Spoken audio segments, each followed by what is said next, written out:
చెప్పండి, ఎట్లాంటి ఏర్పాట్లు జరిగినాయి? ఇప్పటివరకు ప్రచారం ఏ రకంగా జరిగింది ఏంటి? ఇప్పటి వరకు కూడా ప్రచారంలో భాగంగా ప్రతి గడపను దొక్కాం మా నాయకులు అందరం కూడా. ఈరోజు ప్రచారంలో భాగంగా యాక్చువల్గా అయితే ఈ ప్రచారం ఇంత స్థాయిలో ఉందని నాకైతే తెలియదు. మామూలు క్యాంపెయినింగ్ అని పిలిచారు ఇక్కడికి.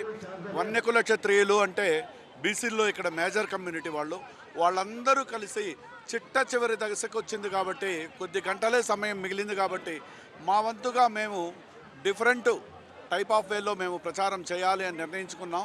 ఈరోజు చిత్తూరు మొత్తం టౌన్ మొత్తం ఒక రౌండ్ పాదయాత్రగా తిరిగి అందరికీ మన యొక్క వాణిని వినిపించాలి అనే ఉద్దేశంతో వన్యకుల సంఘం అందరూ కలిసి ఈరోజు ఈ ప్రచార కార్యక్రమాన్ని ఈ విధంగా ప్రారంభించారు. ఇక్కడికి నాకు వచ్చి చూస్తుంటే నాకే ఆనందానికి అంతులు లేకుండా ఉంది. రైట్, ఇక్కడ మిమ్మల్ని ఓడగొట్టడానికి మాజీ ఎమ్మెల్యేలంతా ఏకమైపోయారు, కానీ ఎవరు మీ వైపు ఉన్నారనుకోవచ్చు? ప్రజలంతా మీ వైపు ఉన్నారా ఏంటి? సార్, ఇప్పుడు ప్రజలు నా వైపు ఉన్నారు కాబట్టి, నేను బలమైన నాయకుడిని కాబట్టి అందరూ అక్కడ మా నాయకుడి కట్టే జెండాలన్నీ జతకట్టాయో, ఇక్కడ పాత నాయకులు చిత్తూరును పాలించిన నాయకులు అందరూ ఒకటే ఉన్నారు. నాయకులను చూసి ఓట్లేసే రోజులు చిత్తూరులో ఎప్పుడో పోయినాయి.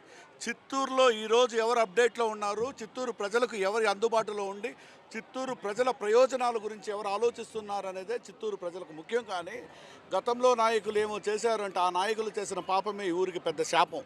కాబట్టి నాయకులను చూసి ప్రజలు ఓట్లేసే పరిస్థితులు ఎప్పుడో వెళ్ళిపోయింది. రైట్, రెండోది, మీరు మొన్న జగన్ బర్త్డే రాష్ట్ర చరిత్రలో ఎవ్వరూ లేదు 30,000 మంది మహిళలతో గ్రాండ్గా చేశారు. ఎందుకని అంత పెద్ద గ్రాండ్గా చేయాల్సి వచ్చింది? అంటే చిత్తూరు అనేది ఉమ్మడి ఆంధ్రప్రదేశ్లో ఉండేటప్పుడు కూడా, మద్రాసు రాష్ట్రంలో ఉండేటప్పుడు కూడా ఇది జిల్లా హెడ్ క్వార్టర్స్.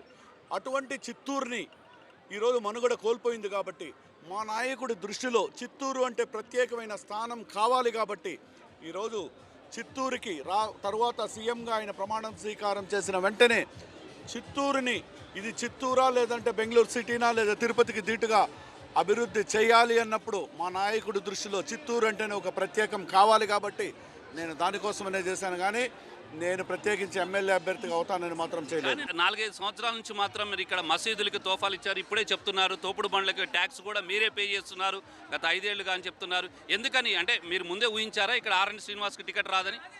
అంటే ఈ ప్రజలనేది మా నాయకుడి యొక్క సైన్యం. ఈ సైన్యాన్ని కాపాడుకోవాల్సింది నా బాధ్యత. మా నాయకుడికి కాపలాదారుగా ఒక సైనిక బాధ్యతగా నాకు బాధ్యత అప్పచెప్పారు కాబట్టి వాళ్ళ కష్టసుఖాల్లో నేను పాలు పంచుకోవాలి. కాబట్టి దాంట్లో భాగంగా వాళ్ళకి ఏ అవసరాలు వచ్చినా, ఏ కష్టాలు వచ్చినా, నిరుపేదలకు ఏం అవసరాలు ఉంటాయి, వాళ్ళ నిమిత్తం ఏం చేయగలం అనే విధంగా అనునిత్యం వాళ్ళతో అనుసంధానమై వాళ్ళకు కావాల్సిన అవసరాలకు ప్రభుత్వం తరపున ఏం కావాలనే విధంగా నేను వాళ్ళతో నిత్యం అందుబాటులో ఉండేవి.